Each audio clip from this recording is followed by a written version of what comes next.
अस्सलामुअलैकुम नाज़रीन, इस एपिसोड के शुरुआत में हम देखते हैं रात के वक्त अलाउद्दीन रवाना होने के लिए गोंचा के साथ घोड़ों के पास आता है। गोंचा कहती है हम किसी को अलविदा कहे बगैर नहीं जा सकते, माँ बहुत परेशान होंगी। तो अलाउद्दीन कहता है गोंचा सुबह के वक्त जाना ज्यादा मुश्किल होगा, खामोशी के साथ जाना बेहतर है। वो रवाना होने ही लगते हैं कि फातिमा वहाँ आती है और कहती है भाई बगैर अलविदा कहे जा रही हो। फातिमा को देखते साथ ही अलाउद्दीन उसे गले लगा लेता है और कहता है तुम यहाँ क्या कर रही हो फातिमा, सोई क्यों नहीं। फातिमा गमगीन होते हुए कहती है आपने मुझे सोने के काबिल नहीं छोड़ा, मुझे मालूम था कि आप खामोशी के साथ चले जाएंगे, मैं आपका इंतजार कर रही थी भाई, लेकिन यह कोई तरीका नहीं है। अलाउद्दीन उसे प्यार करते हुए कहता है मैं आप किसी को उदास नहीं करना चाहता बहन। फातिमा कहती है भाई ऐसा क्यों कर रहे हैं, मेरे दुख को आपने 1000 गुना बढ़ा दिया है, मत जाओ भाई मत जाओ। तो अलाउद्दीन कहता है मैं किसी अजनबी जगह नहीं जा रहा बहन, मैं तुमसे वादा करता हूँ कि वापस आऊंगा। फातिमा कहती है कौन जाने कब वापस आएंगे, वैसे भी वो जगह बहुत दूर है, मुझे आपकी बहुत याद आएगी। अलाउद्दीन भी उसे गले लगाते हुए कहता है हमें भी तुम्हारी बहुत याद आएगी, सब्र करो बहन सब्र करो, माँ तुम्हारी जिम्मेदारी है, उनका ख्याल रखना। फातिमा गोंचा से कहती है मेरे भाई का ख्याल रखना भाभी।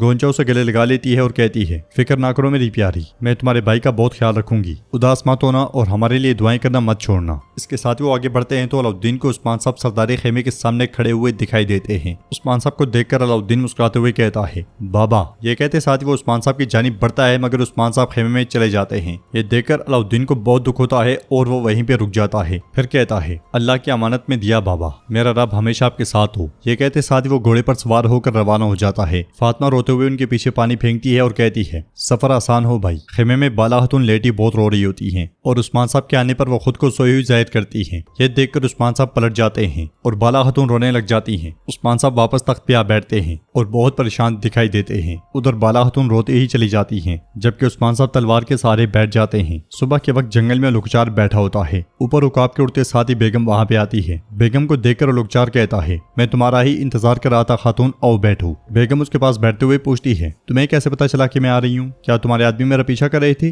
तो लुकचार लकड़ी के उकाब को देखते हुए पूछता है खातून क्या ओलोक का मतलब जानती हो। ओलोक का मतलब है उकाब। अब उकाब सरहदों में है और उसकी नजरें सब पर। अब बताओ तुमने मेरी पेशकश के बारे में क्या सोचा। जवाब में बेगम कहती है मुझे कबूल है, मैं उस्मान के खिलाफ तुम्हारा साथ दूंगी, अब अपने पंजे तेज करो। मेरे पास एक अहम खबर है, शहजादा अलाउद्दीन उसने अपने बाबा से रास्ता अलग कर लिया है और कबीला छोड़ दिया है। मैंने सुना है कि वो रोशनी होते साथ ही निकल जाएगा। और लुकचार खुश होते हुए कहता है खातून मालूमात बहुत अहम है, अब मुझे उस्मान का एक बेटा मिल गया है, बहुत खूब। फिर सिपाहियों से कहता है फौरन से पहले उसे मेरे पास ले आओ। यह सुनते साथ ही लुकचार के खास सिपाही निकल पड़ते हैं। बेगम पूछती है क्या तुम उस्मान को माफ कर दोगे या उसके बेटों को उलजायतों के पास भेजोगे। और लुकचार कहता है खानजादों की कीमत होती है, सरहदों पे जंग नागुजीर है, बोरसा काई उन्हें अबल खानी रियासत ले लेगी। नाज़रीन इसके बाद हम देखते हैं कि काई कबीले में बाला खतून उस्मान साहब को जरा पहना देती है। उन्हें देखते हुए उस्मान साहब दिल ही दिल में कहते हैं तुम्हारे हाथ मुझे छू रहे हैं, लेकिन तुम्हारा दिल यहाँ नहीं है, तुम्हारी खामोशी मेरे लिए सबसे बड़ी आवाज है, मैं तुम्हारी खामोश फरियाद सुन सकता हूँ, मैं तुम्हें जलता हुआ देख रहा हूँ बाला। बाला खतून भी दिल ही दिल में कहती है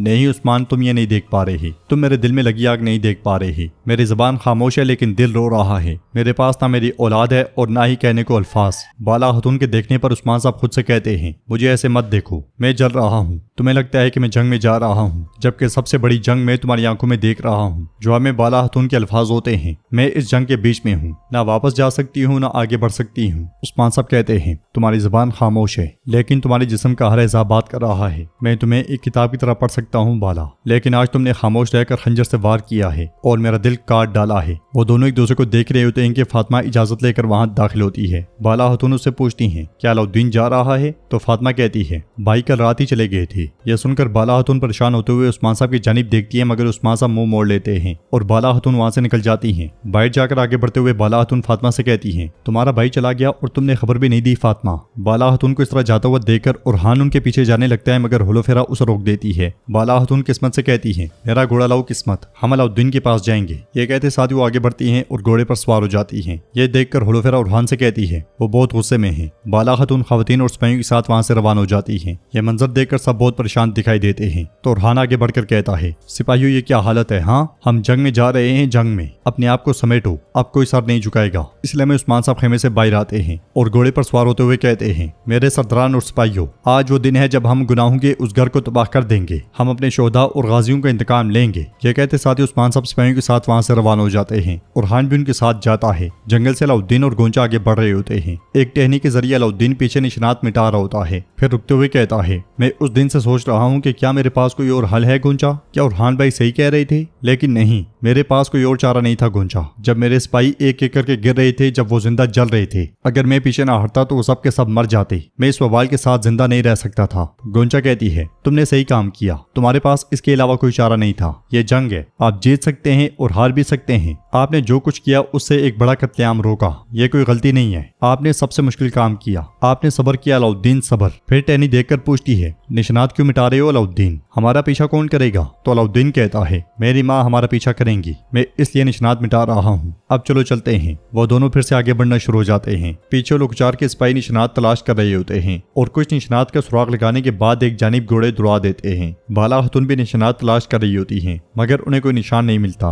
वो परेशान होते हुए कहती है, वो कहीं और चला गया, मैं अपने बेटे को आखिरी बार नहीं देख सकी। किस्मत कहती है, जब हालात पुरसकून होंगे वो वापस आ जाएगा। जवाबन बाला खतून कहती है, हमने जो कहा था नहीं होगा वो अब हो रहा है। अलाउद्दीन चला गया, मैं उसे रोक नहीं सकी, लेकिन मैं हलीमा को नहीं छोड़ूंगी। गोल्चा पूछती है, आपके जहन में क्या है? जवाब में बाला खतून कहती है, मुझे उस नागिन सोफिया पे भरोसा नहीं है, मैं खुद बुरसा जाकर अपनी बेटी को ले आऊंगी। चलो तैयार हो जाओ, हम बुरसा जाने वाले हैं। ये कहते और सुनते साथ ही वो सब बुरसा की जानिब रवाना हो जाते हैं। उधर हम देखते हैं कि होलोफेरा एक नहर में चल रही होती है और चलते चलते वो इधर उधर बड़े गौर से देखती है, फिर गले से सुलीब का निशान निकाल लेती है। वहाँ पे उसे सफेद लिबास में बैठी एक खातून दिखाई देती है जो कुरान पाक की तिलावत कर रही होती है। होलोफेरा उसके पास आकर पूछती है, तुम कौन हो? तो वो खातून उठकर होलोफेरा की जानिब बढ़ती है, जिसे देखते हुए होलोफेरा के गले से सुलीब का निशान गिर जाता है। वो कोई और नहीं बल्कि होलोफेरा ही होती है। उसे देखते हुए होलोफेरा कहती है, तुम मैं हूँ, तुम तो होलोफेरा हो। वो खातून नफी में सर हिलाते हुए कहती है, तुम मैं हो, मैं तुम नहीं हूँ। यह सुनते साथ ही होलोफेरा की आंखों से आंसू बह पड़ते हैं। वो खातून मजीद कहती है, तुम होलोफेरा नहीं हो। होलोफेरा पूछती है, तो फिर मैं कौन हूँ? वो उसका हाथ पकड़ते हुए उसके हाथ में आईना रख देती है और कहती है, तुम उसे यहाँ पाओगी। होलोफेरा खुद को आईने में देखती है और इसके साथ ही हड़बड़ाहट में उसकी आंख खुल जाती है। वो सुलेब का निशान निकालकर उसे देखती है, आईना भी उसके हाथ में मौजूद होता है। होलोफेरा की आंखों से आंसू बह पड़ते हैं। तो नाज़रीन, इसके साथ ही एपिसोड भी इख्तिताम पजीर होती है। वीडियो पसंद आए तो लाइक कर दें, शेयर कर दें, सब्सक्राइब नहीं किया हुआ तो सब्सक्राइब करने के साथ साथ घंटी वाले आइकन को दबाना मत भूलें। मिलते हैं इंशाल्लाह नेक्स्ट वीडियो में, तब तक के लिए रखें अपना और अपनों का बहुत ज्यादा ख्याल। अल्लाह निगहबान।